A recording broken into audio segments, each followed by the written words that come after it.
I used to think it was almost impossible to find good restaurants in the Denver suburbs. A lot of people still think that. You might be one of them and no one would blame you. But after 4 years of working in the tech center, nearly 10 eating in random strip malls because my wife has an office in Lone Tree and Greenwood Village, and a vastly improved food scene in Denver overall, I found some hidden gems in the south suburbs that might just change your mind. Also, I'm not going to talk about well-known places like La Loma, Big Bill's, and Los Dos Portillos. You will find something that you haven't tried that's also affordable, so keep watching and let's kick this off with Poulette Bakeshop down in Parker. Someone recently asked me to name the best bakeries in Denver. This would be on that list, so this is for you. The owners of Poulette Bakeshop were pastry chefs at multiple Michelin star restaurants, and they trained under Thomas Keller of French Laundry fame. When I say that these are some of the best pastries you can get in or out of the city, I'm not exaggerating. You want to order ahead online, and it's important to know that they generally close around 2 p.m. This is a pick up and go place. It's not like a cafe where you can sit, use their Wi-Fi, and get some work done. My personal favorites are the croissants and breads, but you can't go wrong with ordering a breakfast box. It's a great thing to pick up if you have people visiting from out of town. Now let's head over to Centennial and Venalonzo's Tacos, a place that has gotten really popular. It's almost not a hidden gem anymore.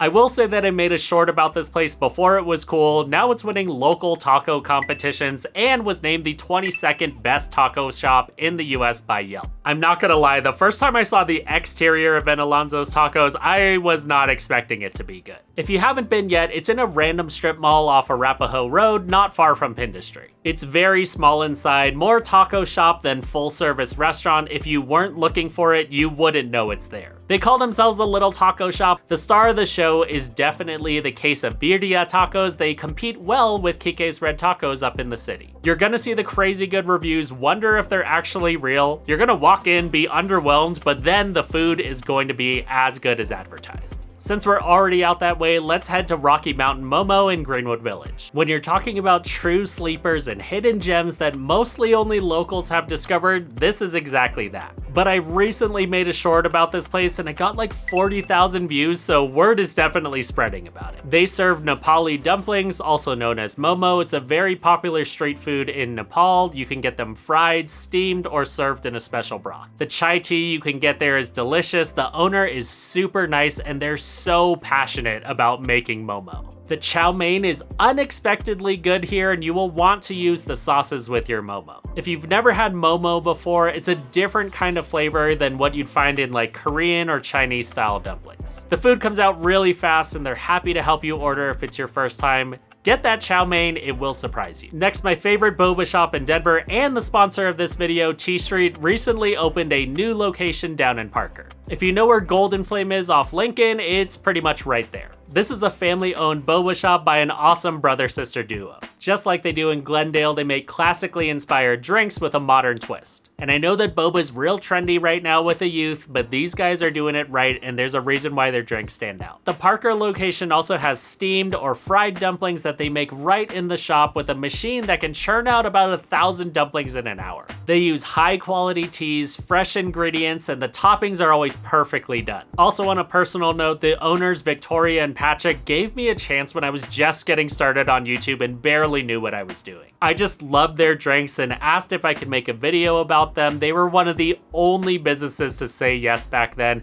It's amazing to have them sponsoring this video and supporting me now like they did back then. Now that they're open in Parker, this is easily the best boba shop in the south suburbs. I was just down there for their grand opening and there were a bunch of people already checking it out. Stop by T Street's new location in Parker and let them know where you heard about it. Okay, this next spot has a loyal local following. It's Shawarma Mediterranean Grill in Centennial. When I used to work in DTC, this was a place I used to go to for lunch or dinner when I wanted to wait out traffic. Also, back when I had that job, there was a crazy 5-month period of my life when we were saving to buy a house.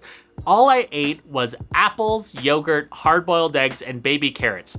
Getting lunch at Shawarma Mediterranean Grill during that time was really a treat. If you don't know where it is, it's in a shopping center with a King Soopers. Papankolki is there. Half of the shopping center is Littleton. The other half is Centennial. I don't really understand. The food is consistently good, the staff is friendly, and it's always really clean inside. They also do lunch specials for students. It's just a really good alternative to get something different instead of picking up a sandwich from a mega chain. The sauces really pack in the flavor, and the veggies are super fresh. You'll see it when they're putting all your food together in front of you. They also have baklava that's pretty good, which is not that easy to come by in the suburbs. If you like this kind of food but you're further out west, Gyros and Grill in Littleton is another really good similar option. I just didn't have time to make it all the way out there for this video.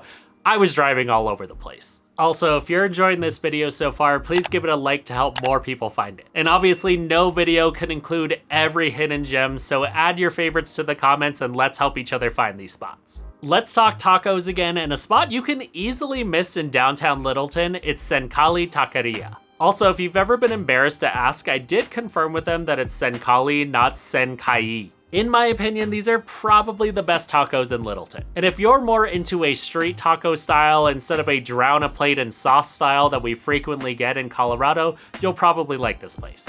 And sometimes Mexican restaurants just have really good chips and salsa. This is one of those places. They have a full bar and waiter service. It's kind of a hybrid between an order at the counter type of place like Ben Alonzo's and a full-fledged sit-down Mexican restaurant. You could probably guess this because I love Quique's Red Tacos. When I see quesabirria tacos, I just get them. They're also really good here. And downtown Littleton does get busy, so it's good to know that they have a small parking lot in the back, and they also have an outdoor patio. I know this place is very popular with Littleton locals, especially because of its location, but if you're not out that way often and you haven't tried it yet, it's worth checking out. And now let's head to Tiger Den Tea House in Highlands Ranch, one of the newer places on this list. Not only is it one of the newest, it's one of the best reviewed places on this list, which is saying a lot. Based on the name, you'd think this is just a boba shop, maybe one that's located in a tiger's den, but it's actually much more than that. Also, the staff couldn't be nicer or more enthusiastic about working there. It's just a happy place to be.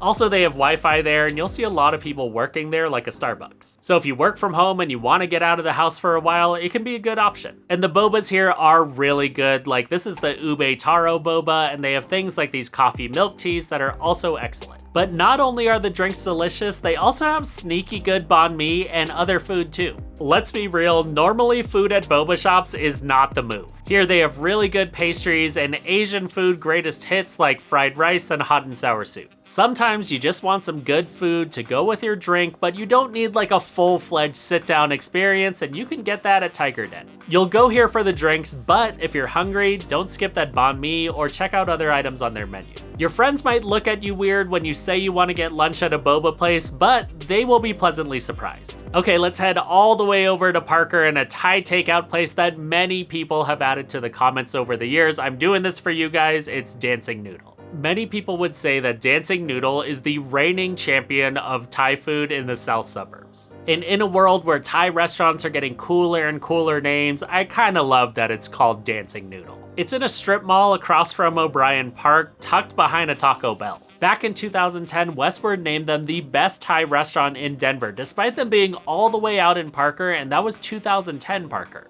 So to me, that says a lot. You can dine in here, but they do a lot of takeout business. And don't be fooled by the very simple interior and plastic cups. The food here is really good. Whether you're into noodles, papaya salad, curry, or other Thai dishes, there's a reason why this has been such a popular takeout spot for almost 20 years. This place recently opened in Lone Tree, and it's a little bit on the pricier side. It's the Red Llama. I love Peruvian food, and while Denver does have a few options, there aren't many, and there are fewer good ones. The interior of this place is so much nicer than you'd expect, considering it's near an In-N-Out and next to a Panda Express. They have a good selection of Peruvian dishes, the Inca Cola you crave, and a lot of different sauces that you can try. I fully recognize that there are much more affordable Peruvian restaurants in other parts of the country especially, but for Denver, this is really good Peruvian food. Like a semi-hole-in-the-wall place like Mario's Peruvian Seafood in LA, I love that place, we don't have that here.